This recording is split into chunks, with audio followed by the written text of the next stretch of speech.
오늘은 특별히 교회에서 교사주일로 지키는 날입니다. 본문의 말씀을 가지고 부름받은 제자들이라, 그런 제목으로 말씀을 드립니다. 오늘 본문의 말씀은 예수님께서 제자들을 부르시는 장면을 기록하고 있는 말씀입니다. 갈릴리 해변을 두루 다니시다가 베드로와 안드레가 바다에서 그물 던지는 것을 보시고 그들을 부르십니다. 오늘 본문의 말씀 보면 마태복음 4장 19절 말씀에 나를 따라오라, 내가 너희를 사람을 낚는 어부가 되게 하리라, 그렇게 말씀하지요. 이 말씀을 하셨을 때 그 어부들이 어떻게 했습니까? 20절 말씀에 그들이 곧 그물을 버려두고 예수를 따르니라, 그렇게 말씀합니다. 이렇게 세베대의 아들 야고보와 그의 형제 요한도 제자로 부르셨습니다. 오늘 우리는 교사주일에 제자에 대해서 한번 생각해보고, 우리 모두가 주님의 제자인데 오늘 본문에서 주시는 교훈의 말씀을 부여잡고 하나님의 뜻을 이루어갈 수 있는 사랑하는 성도들 되시기를 바랍니다. 먼저 어원적인 제자의 의미를 살펴보면 그 첫째로 배우는 사람이라, 그 말이죠. 주님께서 마태복음 11장 29절 말씀에 이렇게 말합니다. 나는 마음이 온유하고 겸손하니 나의 멍에를 메고 내게 배우라, 그렇게 말씀하고 계십니다. 제자라는 것은 예수님께 배우는 사람입니다. 세상에서 어떤 지식이나 경험을 배우는 것이 아니라 예수님으로부터 배우는 사람이 제자라, 그 말이죠. 다시 말씀드리면 예수님에게서 그의 삶을 배우는 사람들입니다. 그 다음에 두 번째는 훈련하는 사람입니다. 제자는 훈련하는 사람입니다. 열심히 하여 훈련이 잘 되어져야 한다, 그 말이죠. 그리고 한 가지 더, 세 번째 말씀드리면 따라가는 사람입니다. 제자는 자신의 길을 걸어가는 것이 아니라 주님의 길을 따라가는 사람, 그렇습니다. 제자라는 것은 배우고 훈련되고 따라가는 사람입니다. 우리 모든 교사님들이나 신앙인들의 바람이 바로 주님의 훌륭한 제자가 되는 것입니다. 오늘 본문은 주님께서 제자들을 부르시는 장면이 나오지요. 예수님께서 세례 요한에게 세례를 받으신 후에 성령에 이끌려 마귀에게 시험을 당하시고 승리하신 후에 성경의 예언대로 이루어 가시는 사역의 처음이 바로 오늘의 말씀입니다. 비로소 하나님의 때가 되매 회개하라, 천국이 가까웠느니라, 이 복음의 메시지를 선포하시면서 제자를 찾으십니다. 많은 사람들은 주님께서는 무식하고 능력 없는 사람들을 제자로 만드셔서 하나님의 일을 하게 하셨다, 잘못되게 그렇게 말씀하시는 분도 계십니다. 물론 그런 의미에서 생각할 내용도 있습니다. 그러나 오늘 본문은 절대로 그렇게 말하고 있지 않습니다. 어부라는 직업을 가진 사람들이지만 주님께서는 그들의 직업을 보지 않으셨습니다. 그들의 환경을 보지 않으셨습니다. 주님께서 그들을 주목하신 것은 바로 그들의 삶이었다, 그 말입니다. 그렇습니다. 주님께서는 그들의 삶을 보시고 제자로 부르셨습니다. 그렇다면 주님은 어떤 사람을 제자로 부르셨는가? 첫째로 주님은 땀 흘리고 최선을 다하는 사람을 제자로 부르십니다. 오늘 본문 18절 말씀에 보니 갈릴리 해변에 다니시다가 두 형제, 곧 베드로라 하는 시몬과 그의 형제 안드레가 바다에 그물 던지는 것을 보시니 그들은 어부라. 이 말씀에 보니 베드로라 하는 시몬과 그의 형제 안드레가 바다에 그물 던지는 것을 보셨다. 그렇게 말씀하지요. 여기 나타난 이 말씀은 그들의 고기 잡는 모습만을 보셨다는 것이 아니라 그들의 하는 일상생활 속에서 그들의 성실함을 보셨다. 그런 뜻입니다. 땀 흘리고 수고하는 삶에 충실하고 최선을 다하는 그 손길을 주시하고 계신 것이라 그 말이죠. 사랑하는 성도 여러분, 아니 특별히 교사로 부름 받으신 주의 일꾼들, 제자로 부름을 받으려면 자기에게 주어진 일에 최선을 다하는 삶을 사셔야 합니다. 땀 흘리고 노력하는 삶을 사셔야 합니다. 그물을 바다에 던지기 위해서는 다른 사람들보다 일찍 일어났을 겁니다. 때로는 새벽에 그물을 던지고 때로는 밤중에 그물을 던지기도 했을 것입니다. 그리고 어부들은 그물을 철저하게 점검을 합니다. 여러분들 간혹 여기서 자갈치 시장 쪽으로 바닷가로 쭉 걸어가면 그 좌측에서 수고하신 분들 있죠. 어떤 분은 미끼를 꽂는 사람도 있고 어떤 분은 그물을 쫙 펴놔서 그물을 손질하시는 그런 분들도 볼 수가 있습니다. 그물이 떨어져 있다면 아무리 그물을 바다에 던진다고 해도 많은 고기를 잡을 수가 없습니다. 그러기에 구석구석 고기가 빠져나가지 못하도록 점검을 하고 좀 더 많이 잡기 위해서 남들보다 더 열심히 그물을 던졌을 겁니다. 이렇게 땀 흘리며 수고하는 사람들을 주님께서는 제자로 부르셨다. 어떤 사람은 하는 일을 모두 중단하고 하나님의 뜻을 기다리며 그저 누워서 감 떨어지기를 바라듯이 무책임하고 게으른 사람들도 종종 있습니다. 어떤 분은 교회 안에서도 주어진 일을 하기보다는 그저 자신의 소리만을 높이는 모습을 가진 분들도 있습니다. 행동으로 주어진 일에 최선을 다하고 봉사하시는 분이 계시는가 하면 어떤 분은 입으로만 봉사하는 모습도 볼 수가 있지요. 오늘 예수님께서 어부들을 제자로 부르시는 그 광경, 그 모습을 한번 보십시오.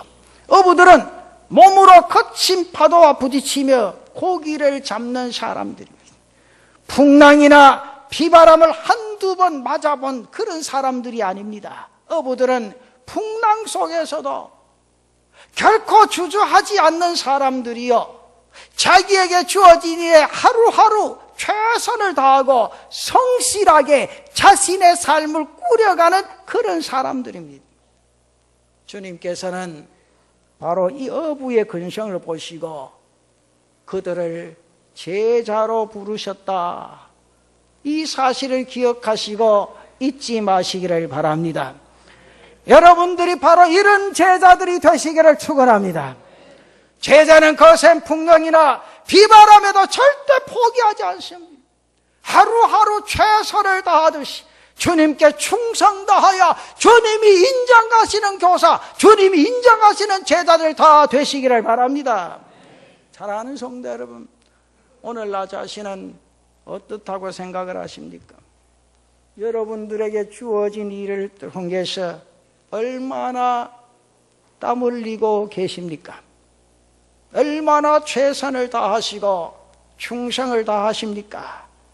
저는 그렇게 말씀드리고 싶습니다. 땀과 수고를 아끼지 않는 성도들 되시기를 바랍니다. 분명히 주님의 부르심이 있을 줄로 믿습니다.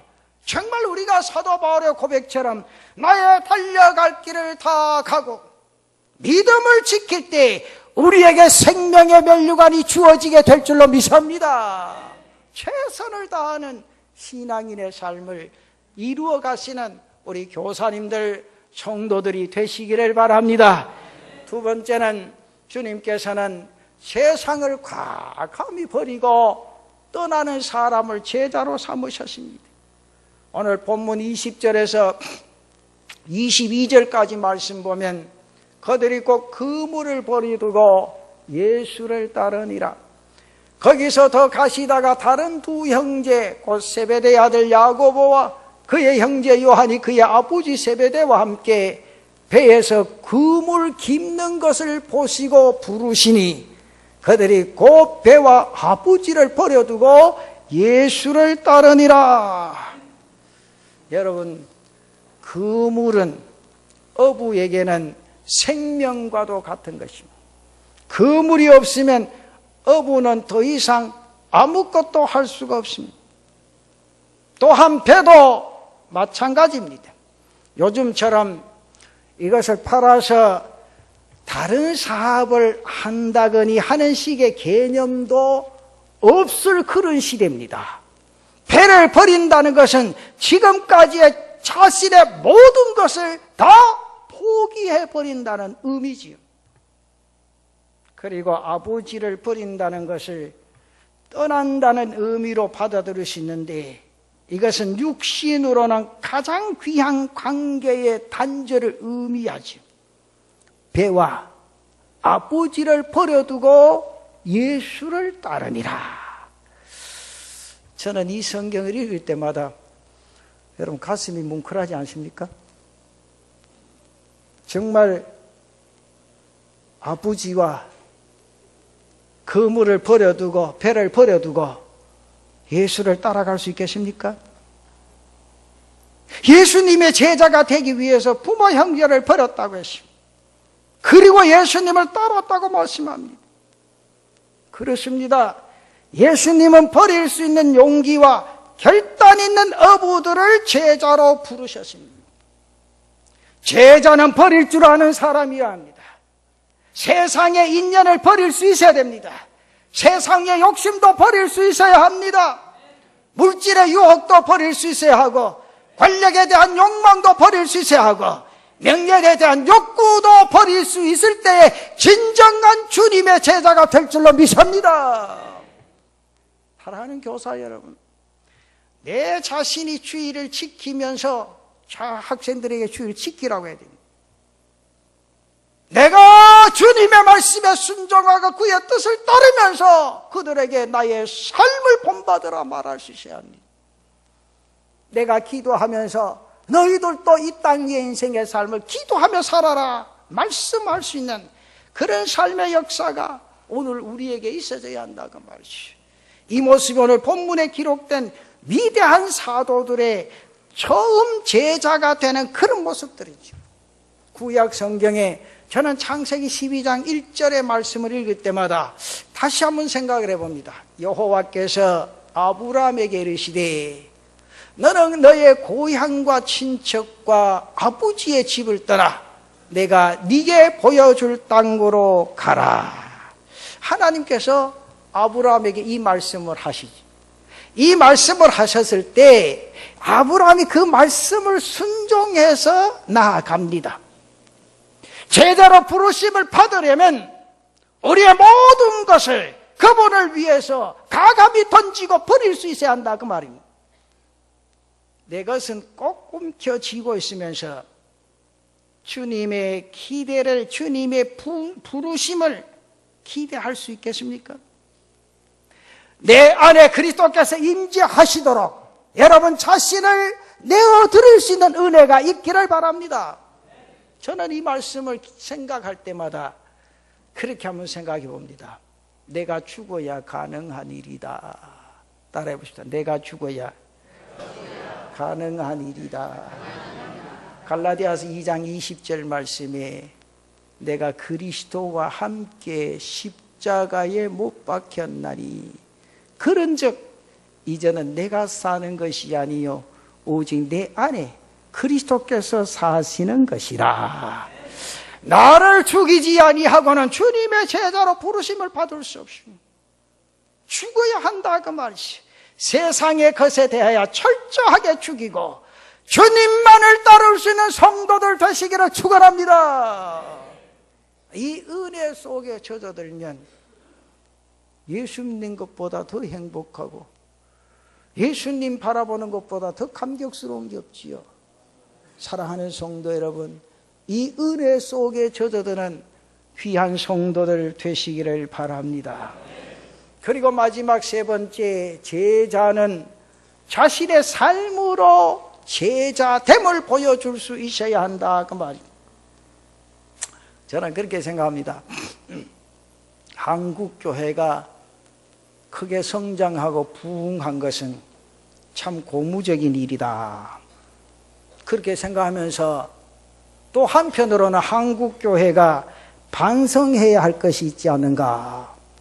성도들이 성도의 본이 되는 삶을 살지 못했구나. 그동안도 우리나라 그 지도자 중에 대통령 가운데 장로님들 몇 분 서서 했어요. 참 장로님이기 때문에 정말 나라만을 생각할 거다.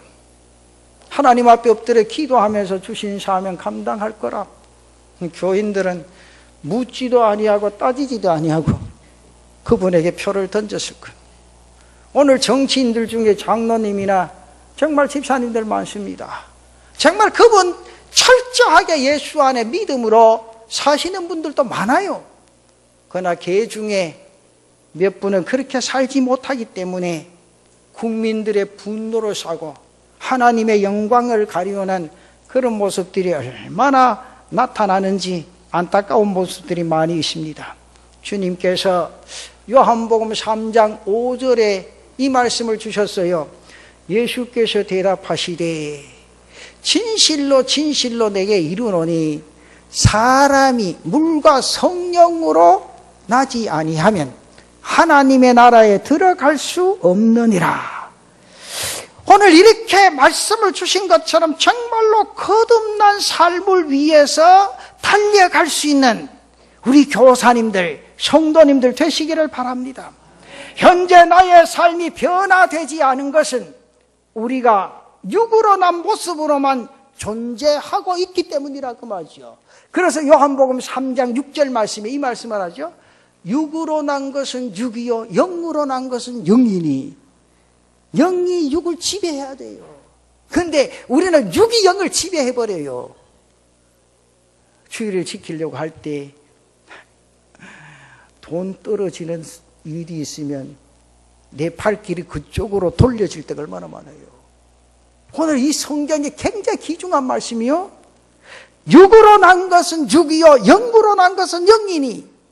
사랑하는 교사 여러분, 육의 삶을 통하여 제자의 삶을 이루어갈 수 있는 은혜가 있기를 바랍니다. 영의 삶을 통하여 육을 이길 때에 하나님의 뜻을 나타낼 수 있죠. 오늘 우리 성도들도 마찬가지입니다.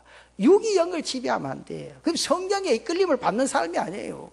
영이 육을 지배하고 성령의 이끌림을 받는 땅 위의 인생의 삶을 살아갈 때 하나님의 뜻을 이루어가는 삶이 되어질 줄로 믿습니다. 보기에는 그럴듯해 보이는 가짜 상품처럼 그리스도인이라는 이름으로 포장되어져 있는 나의 모습을 과감하게 벗어버리고 주님의 제자로서 부끄럽지 않는 삶을 살아갈 수 있는 사랑하는 성도들 되시기를 바랍니다. 지금 여러분에게 있어서 그분 앞에 내려놓지 못한 세속적인 것들, 인간적인 것들 다 내려놓고 주의 품 안에 가정으로 돌아갈 수 있는 복된 은혜가 있기를 바랍니다. 그래서 살아있는 제자들이 모여 이 땅을 변화시키는 놀라운 역사가 여러분들로 통해 나타나질 수 있는 귀한 은혜가 있기를 바랍니다. 사랑하는 교사 여러분, 제가 부탁을 드릴게요. 여러분의 삶이 여러분들 가리키는 제자들에게 상당한 영향을 미칩니다. 교사님들은 주일 새벽에 기도하고 설 수 있어야 돼요. 주일을 지키면서 설 수 있어야 합니다. 하나님의 바라고 원하시는 삶의 역사가 무엇인가를 학생들에게 몸소 체험시켜 줄 수 있는 그런 교사가 되어져야 한다고 말이지. 나는 기도하지 아니하면서 제자들에게 기도하라. 나는 주일 성수하지 못하면서 가르치는 자녀들에게, 제자들에게 주일 성수하라. 나는 11조 생활 못하면서 그렇게 살아야 한다. 아니죠. 그럴 때 하나님의 능력이 안 나타납니다. 하나님의 사랑이 그들 가슴속에 안 심겨집니다. 사랑하는 성도 여러분, 저희들이 클 때는요, 내일 시험이라도 오늘 주일 안 지키면 난리가 납니다. 집에 가서 그냥 일반 책 들었다가는요, 혼이 났어요. 그렇게 철저하게 신앙 훈련만큼은 받았어요. 그럼 속으로 네 목사 될 끼기 그리 해야 안 되겠나? 그러지 마시고 오늘 내 자신의 삶의 역사를 자녀에게 신앙의 본을 보여주면서 너도 이렇게 살아라. 그래야 하나님 사랑 안에 거하고 하나님 주신 은혜와 축복 속에 살아갈 거라. 그런 삶의 역사를 보여줄 수 있는 은혜가 있기를 바랍니다. 지난 주간에 월요일부터 수요일까지 새 에덴 교회에서 목사 장로님 기도회가 있었습니다. 수천 명이 모였습니다. 이번에 이슈가 뭔가 하니까 동성애 2단 중에서도 신천지, 우리 이 나라 민족이 아직도 동성애에 대해서 생각도 하지 못하고 지금 국회에 계류된 지가 몇 년이 되었는데 피땀 흘려가면서 반대하는 사람 몇인데 지금 조금 있으면 뭐 시청 광장에서 뭐 동성애 무슨 뭐 행사를 한다나. 그렇게 하는 게 나중에 보세요. 벌거벗고 나가서 남자 젊은 아들이 말이요. 절대 안 되는 일이요. 피를 토하고 막아야 될 일이고 우리가 기도해야 될 일이요. 그리고요, 이단들이 지금 득세하고 말이죠. 꼭 예수 믿는 사람만 홀끼는 이 시대에 자녀들을 자기 품에 안아 신앙으로 양육하고 가르치라는 거예요. 세상에 누구도 그를 붙잡아 줄 수 없어요. 학교에서 선생님 머리 한번 쓰다듬어도 되지 않는 그런 세대에 우리가 살아간다는 거예요. 부모님들이 주일만큼 철저하게 새벽부터 가슴에 품에 안고 제단에 올라와 함께 손잡고 기도하며 세상에 다른 거 다 던져버린다고 할지라도 너는 말씀 부여잡고 믿음 안에 서서 이 땅의 인생의 삶을 살아가라. 신앙의 교훈을 하면서 이 나라를 지켜나갈 수 있는 믿음의 선배들이 되어지지 않겠느냐 그 말이죠. 우리 성도들이 그런 삶의 역사를 이뤄갈 수 있는 은혜가 있기를 바랍니다. 지금 가로눕게 총회가 지금 난리를 치기 내일 또 목사님 다 모여서 초랑교에서 주일 성수에 대해서 이야기해요. 왜 주일 저녁 예배를 회복 안 시키느냐? 그때부터 교회가 내리막길로 내려갔다는 거예요. 왜 주일 새벽을 안 지키느냐 그 말이요. 왜 성도들이 11조 생활 안 하느냐 그 말이요. 내일 부산 시내에 있는 모든 목사님들 초랑교에 모여요. 신학 교수들과 함께 이때를 우리가 어떻게 해야 될 것인가? 우리 성도 여러분, 어떠한 순간에도 우리가 믿음을 지키고 주일을 성수하면서 주님의 제자로서 이 땅 위의 인생의 삶을 힘차게 달려갈 수 있는 사랑하는 성도들 되시기를 바랍니다.